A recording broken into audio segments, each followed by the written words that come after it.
Kerajaan Mataram kuno, atau sering disebut Mataram Hindu atau Medang, adalah penerus kerajaan Kalingga yang diperkirakan eksis pada abad ke-6 hingga 10 Masehi.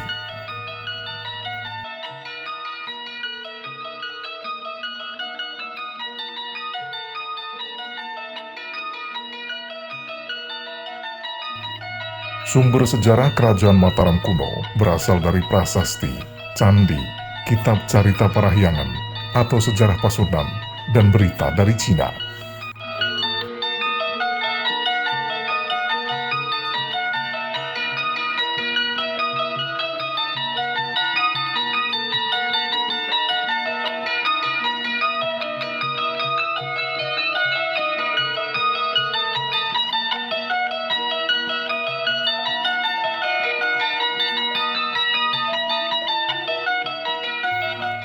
Kerajaan yang didirikan oleh Sanjaya yang bergelar Rakai Mataram itu beberapa kali pindah pusat pemerintahan. Lokasi kerajaan Mataram kuno terbagi dua periode. Pertama adalah periode awal kerajaan Medang, yaitu di Jawa Tengah, di bawah Wangsa Sanjaya dan Sailendra yang berkuasa tahun 732 hingga 929 Masehi. Serta yang kedua ketika pindah ke Jawa Timur dan dikuasai oleh Wangsa Isyana yang berkuasa tahun 929 sampai 1016 Masehi.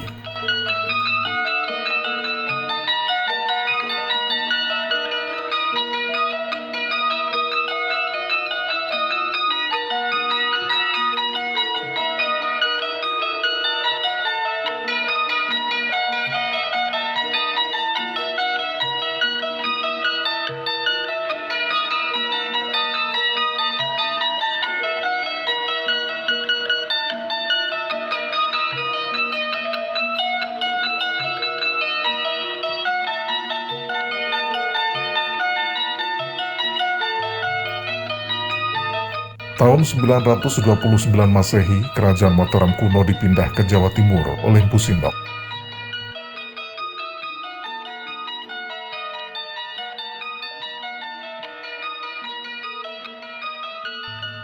Menurut Josquez dalam bukunya The Indianist State of Southeast Asia yang terbit tahun 1968, ada beberapa faktor yang mendorong perpindahan itu.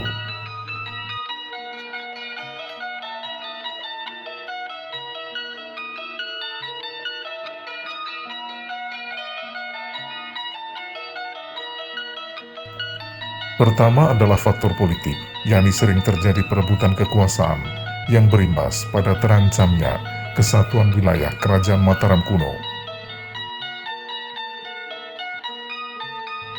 Kedua adalah faktor bencana alam, yaitu peristiwa meletusnya gunung berapi. Dan faktor ketiga adalah potensi ancaman dari kerajaan lain.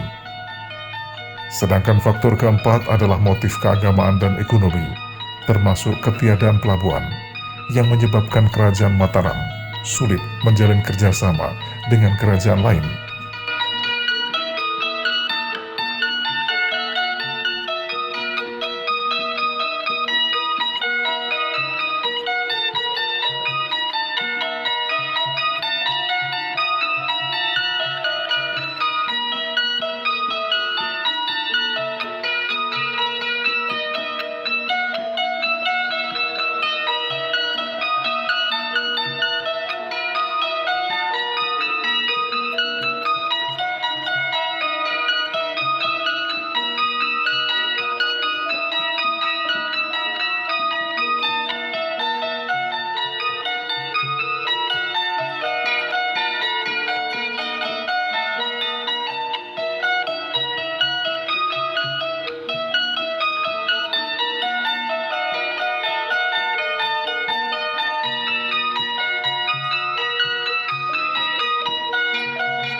Lokasi tepatnya pusat kerajaan Mataram kuno periode Jawa Tengah diperkirakan berada di bumi Mataram atau Yogyakarta pada masa awal berdirinya di bawah pemerintahan Rakai Mataram, Sang Sanjaya.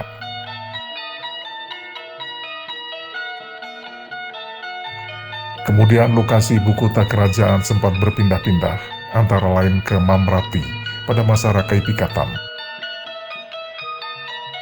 Pada era Dyah Balitung atau Rakai Watukura dipindah ke Pohpitu.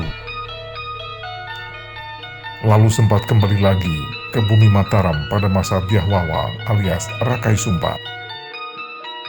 Mamrati dan Pohpitu diperkirakan berada di antara wilayah Yogyakarta sampai Jawa Tengah bagian selatan atau Magelang dan Kedung. Kerajaan Mataram kuno punya banyak peninggalan berupa candi-candi megah termasuk Candi Borobudur di Magelang, Prambanan, Kalasan, dan Candi Sewu di Yogyakarta, serta beberapa candi lainnya.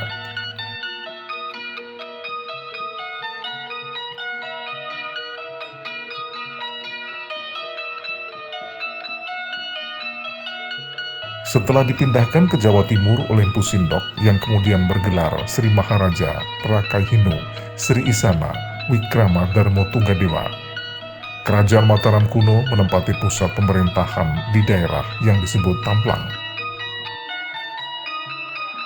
Masa-masa berikutnya terjadi lagi perpindahan pusat pemerintahan Kerajaan Mataram kuno periode Jawa Timur atau era dinasti Isyana, yakni dipindahkan ke Wotgaluh. Tamblang maupun Watugaluh diperkirakan terletak di sekitar Jombang, Jawa Timur.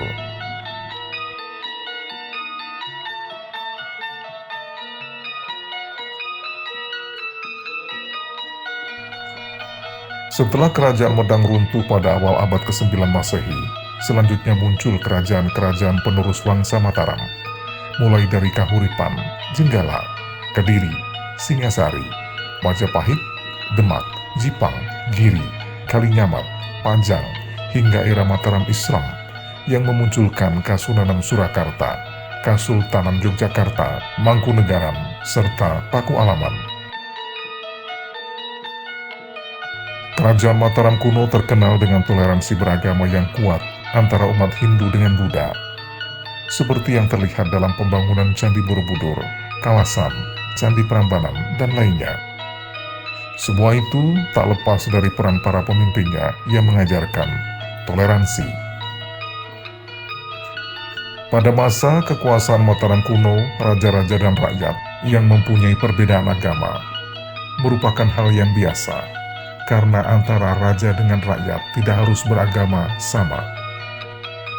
Itu dibuktikan dengan banyaknya sisa-sisa candi Siwa atau Hindu di sekitar Candi Borobudur yang justru bercorak Buddha. Salah satu contoh adalah pernikahan antara Pramodawardhani dengan Rakai Garung alias Samaratungga dari dinasti Salendra yang memeluk agama Buddha Mahayana dengan Rakai Pikatan dari Wangsa Sanjaya yang beragama Hindu Siwa. Rakai Pikatan dan Maharatu Pramodawardhani bersama-sama memerintah kerajaan Mataram kuno pada periode 840 hingga 856 Masehi dan menghasilkan banyak candi megah di wilayah Yogyakarta dan Jawa Tengah. Raja-raja Mataram kuno periode Jawa Tengah antara lain adalah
Pusindok pada masa pemerintahan Dyah Tulodong menjabat sebagai Rakai Mahamantri Halu.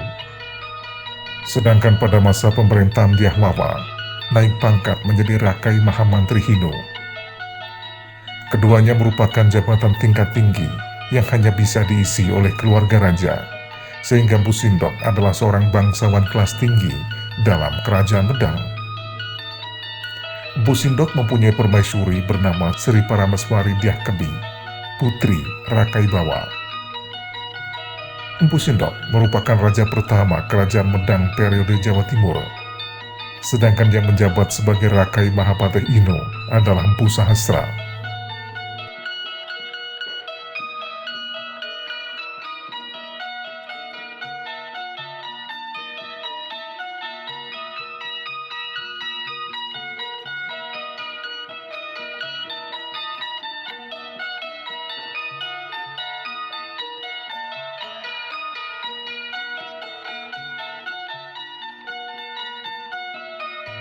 Pemerintahan Pusindok cukup banyak meninggalkan bukti sejarah berupa prasasti, antara lain Prasasti Turian tahun 929 berisi permohonan Dang Atumpu Sahitya terhadap tanah di barat sungai desa Turian supaya dijadikan sebagai tempat bangunan suci. Prasasti Linggasutan tahun 929 yang berisi tentang penetapan desa Linggasutan wilayah Rakrian Hujung, Empu Madura, Lokaranjana sebagai Sima Swatantra untuk menambah biaya pemujaan Batara di Walandit setiap tahun. Prasasti Gulung-Gulung masih dari tahun 929 berisi tentang permohonan Rakai Hujung Empu Madura agar sawah di desa Gulung-Gulung dijadikan sima bagi bangunan suci Mahaprasada di Himat. Prasasti Cunggrang juga tahun 929 berisi tentang penetapan desa Cunggrang sebagai Sima Swatantra untuk merawat makam Rakrian Bawang Dyah Srawana yang diduga sebagai ayah sang permaisuri Dyah Kebi. Prasasti Juru-Juru tahun 930 berisi tentang permohonan Rakai Hujung Empu Madura supaya desa Juru-Juru di daerah Linggasutan dijadikan Sima Swatantra untuk merawat bangunan suci Sang Sala di Himat. Prasasti Waharu tahun 931 berisi tentang adu gerah untuk penduduk desa Waharu yang dipimpin Buyut Manggali karena setia membantu negara melawan musuh. Prasasti Sumbut juga bertahun 931 berisi tentang penetapan desa Sumbut sebagai Sima Swatantra karena kesetiaan Mapanji Jatu Ireng dan penduduk desa Manhalu yang mampu menghalau musuh negara. Prasasti Wulik tanggal 8 Januari 935 berisi tentang peresmian bendungan di Buatan Wulas dan Buatan Tamya yang dibangun para penduduk desa Wulik di bawah pimpinan Sang Pamgat Susuhan. Peresmian itu dilakukan oleh seorang istri Pusindok, yakni Rakrian Mangibil. Prasasti Anjuk Landang tahun 937 berisi tentang penetapan tanah sawah di desa Anjuk Landang sebagai Siwa Swatantra dan persembahan kepada Batara di Sangyang Prasada, serta pembangunan sebuah Jaya Stamba atau Tugu Kemenangan. Tugu yang kini dikenal sebagai Candi Lor adalah peringatan atas kemenangan Pusindok melawan serangan kerajaan Sriwijaya yang saat itu menyerang Nganjuk.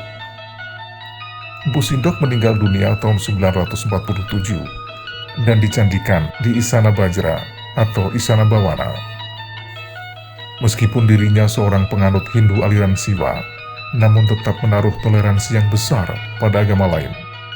Misalnya dengan menganugerahkan desa Wanjang sebagai Dewa Sima Swatantra kepada seorang punjangga bernama Sri Sambara Suryawarana yang telah berjasa menulis kitab Buddha aliran Tantrayana berjudul Sangyang Kamahayanikan.